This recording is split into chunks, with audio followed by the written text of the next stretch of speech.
solid Arctic ice, its periscope cameras capturing something that shouldn't exist. Classified American installations sprawl across what Moscow believed was neutral territory. Within hours, encrypted communications flood between the Kremlin and Pentagon.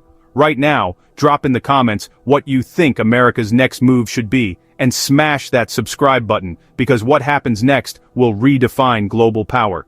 The frozen waters above the Arctic Circle have become humanity's newest battlefield. Russian maritime forces conducting routine patrol operations stumbled upon infrastructure that Pentagon officials had kept hidden from satellite surveillance for years. Advanced radar installations, underground bunker systems, and what intelligence analysts describe as electromagnetic weapon testing facilities now stand exposed. NATO scrambled emergency response teams within 90 minutes of Moscow's discovery. American military brass faced an impossible choice: acknowledge the base's existence and reveal strategic capabilities, or deny everything and risk international credibility. The Russian Ministry of Defense released grainy footage showing structures that contradicted official U.S. Arctic deployment maps filed with international maritime authorities. Tensions escalated when Russian Admiral Konstantin Shevchenko held an unprecedented press conference in Murmansk. His presentation included thermal imaging that revealed heated underground complexes extending 3 kilometers beneath the ice shelf. Western intelligence agencies immediately launched damage control operations, but the evidence had already circulated through diplomatic channels across 43 nations. The Pentagon's initial response came through unofficial military sources speaking on condition of anonymity. They claimed the installation served purely defensive purposes, monitoring Russian submarine activity that had increased 400% since 2022. Satellite data from independent European space agencies confirmed unusual construction activity in the disputed region throughout the previous 18 months. Behind closed doors, American defense contractors had been testing next-generation sonar systems capable of tracking submarines beneath ice sheets previously considered impenetrable.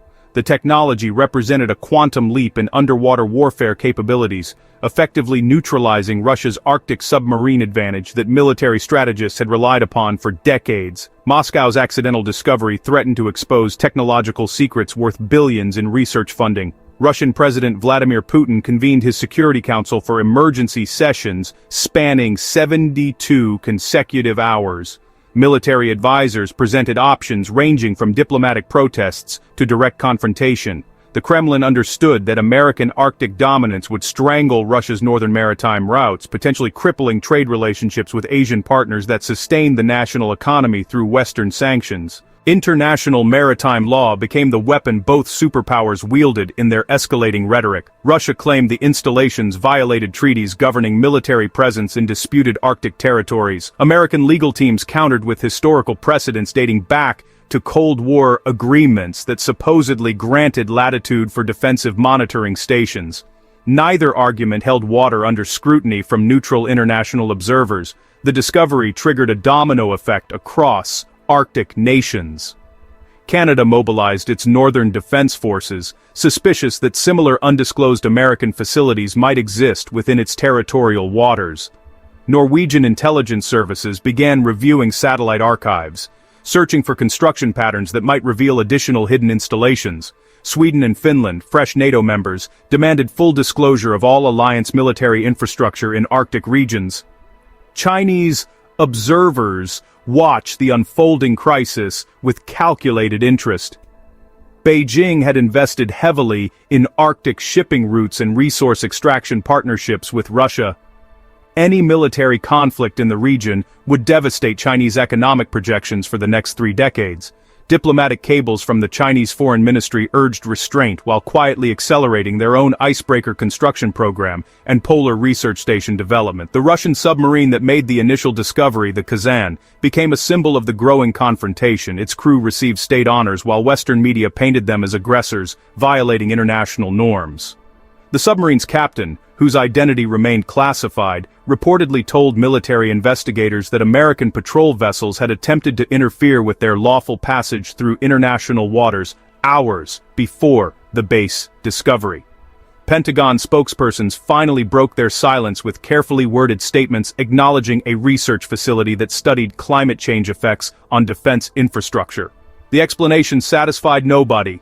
climate scientists publicly questioned why weapons-grade radar systems would be necessary for environmental monitoring.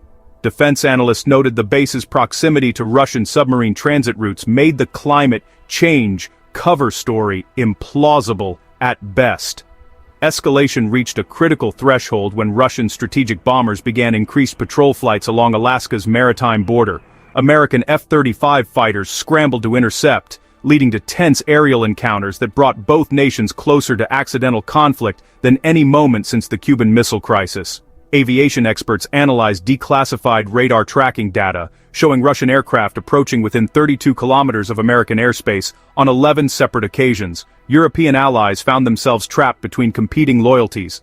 NATO obligations demanded support for American actions, but several member states maintained crucial energy partnerships with Russia that couldn't withstand additional sanctions or military escalation. German Chancellor Olaf Scholz attempted mediation, proposing international inspections of all Arctic military installations under United Nations supervision. Both Washington and Moscow rejected the proposal within hours. The crisis exposed fundamental questions about sovereignty in polar regions, as climate change made previously inaccessible areas strategically valuable. Melting ice sheets revealed resources worth trillions, rare earth minerals essential for modern technology, untapped oil and natural gas reserves, and shipping routes that could reduce Asia-Europe transit times by 2 weeks. Every nation with Arctic coastline understood the stakes. American intelligence agencies detected unusual activity at Russian Arctic military bases following the submarine discovery. Satellite reconnaissance showed increased troop deployments, weapon systems being moved into forward positions, and construction of new facilities that mirrored the exposed American installations' layout. Moscow appeared to be responding not just diplomatically, but with concrete military preparations for extended Arctic operations. The information warfare campaign intensified on both sides.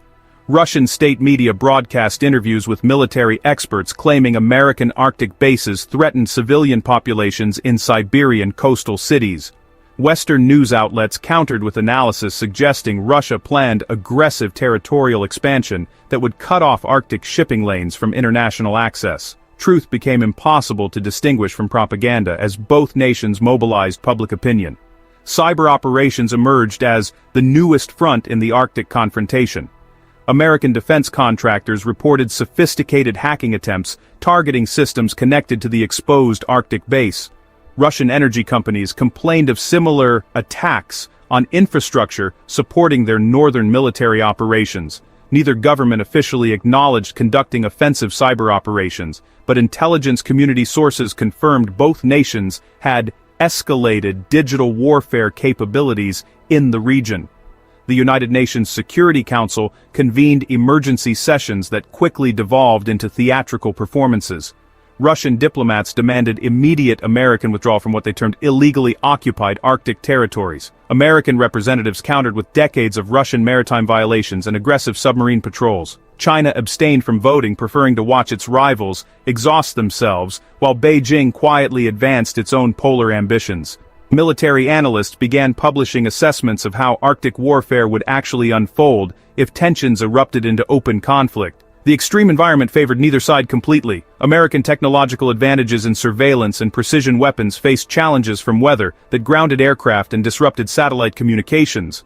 Russian advantages in cold weather operations and hardened equipment met obstacles from American submarine capabilities that could strike from beneath ice sheets. Energy markets convulsed as traders priced in potential Arctic conflict disrupting Russian natural gas exports that Europe still partially depended upon. Oil futures spiked on speculation that military operations could damage undersea pipelines or block shipping routes through newly opened northern passages. Economists calculated that even a limited Arctic war could trigger global recession rivaling the economic collapse of 2008. Indigenous Arctic populations watched the military build up with growing alarm. Communities that had inhabited these regions for millennia found themselves surrounded by foreign troops, weapon systems, and installations that threatened traditional ways of life. Native leaders from Alaska to Siberia issued joint statements demanding consultation on military activities affecting their ancestral lands, statements that both Washington and Moscow largely ignored. Climate scientists noted the bitter irony that global warming had created the conditions enabling this new military confrontation. Retreating ice sheets that should have prompted international cooperation on environmental challenges instead triggered a resource grab and arms race. Research stations established to study disappearing ecosystems found themselves repurposed as military observation posts or intelligence-gathering facilities. The Pentagon's response to the Russian discovery ultimately revealed more through what remained unsaid than official statements admitted. Defense appropriation records showed massive budget increases for Arctic operations beginning 3 years before the submarine encounter. Congressional testimony from military officials, previously classified but leaked during the crisis, discussed plans for permanent American military presence above 70 degrees north latitude. Moscow's calculations grew increasingly complex as the standoff continued without resolution. Backing down would signal weakness that could embolden NATO expansion and encourage challenges to Russian interests elsewhere. Escalating risked conflict that Russia's economy couldn't sustain against combined Western opposition. Putin's government searched for face-saving compromises that would preserve Russian prestige while avoiding catastrophic confrontation. The Arctic crisis ultimately represented something larger than territorial disputes or military posturing. It marked the emergence of a new kind of Cold War, fought not over ideology, but over resources, trade routes, and strategic positioning in a world transformed by climate change. The melting polar ice caps had unlocked a region that would define great power competition for the remainder of the 21st century. Both nations understood that Arctic dominance meant controlling humanity's energy future, critical minerals for technology manufacturing, and shipping routes that would reshape global commerce. The submarine discovery had merely accelerated a confrontation that was always inevitable once the ice began its historic